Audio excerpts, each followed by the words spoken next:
जय शिवराय. मी सचिन बापकर. आपलं शहर आपल्या व्यवसायामध्ये आपलं स्वागत आहे. मित्रांनो, आजचा विषय हा मासोळी खताचा विषय आहे.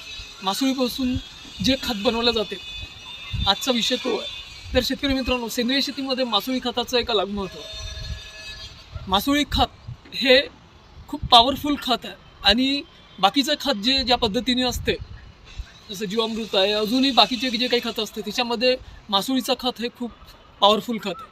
तर मित्रांनो, मासोळीच्या खतामध्ये नायट्रोजन असते, ॲमिनो ॲसिड असते, प्रोटीन असते, मायक्रोन्यूट्रिएंट असते आणि सूक्ष्मजीव अशा अनेक घटकापासून मासोळीचं खत बनलं जातं. मासोळीचं खत हे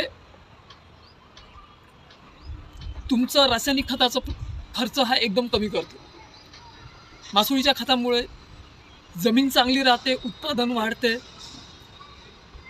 तुमच्या उत्पादनाचा दर्जा हा वाढतो, मातीची सुपीकता टिकून असते, जमिनीतले सूक्ष्म जीवाणू मोठ्या प्रमाणात वाढतात, झाडे हे हिरवीगार असतात, झाडांची वाढ ही झपाट्याने होते, फळधारणा फुलधारणा हे मोठ्या प्रमाणात होते आणि उत्पादन हे खूप जास्त प्रमाणात होते आणि तुमचा रासायनिक खताचा खर्च हा कमी होतो.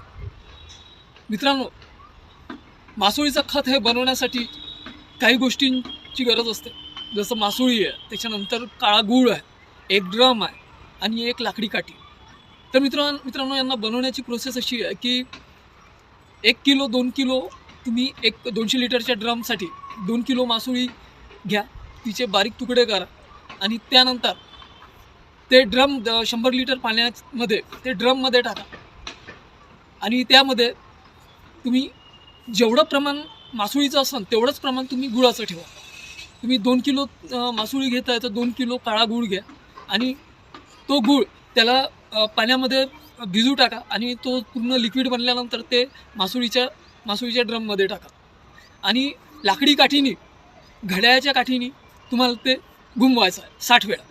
असं 1 दिवस आड 2 दिवस आड तुम्हाला 15 ते 21 दिवस तुम्हाला ठेवायचं आहे आणि त्यानंतर हे जे खत बनेल हे मासोळीचं खत बनेल आणि तुम्ही हे फवारणीसाठी यूज करू शकता आणि झाडांच्या मुळांनाही देऊ शकता. त्याचे अनेक फायदे तुम्हाला लवकरात लवकर मिळतील. तर मित्रांनो, या पद्धतीने तुम्ही प्रयत्न करा आणि तुमचा जो रासायनिक खतावरचा जो खर्च आहे तो कमी करा. तर मित्रांनो, व्हिडिओ कसा वाटला लाईक कमेंट शेअर नक्की करा आणि चॅनलला सबस्क्राईब फॉलो नक्की करा. धन्यवाद.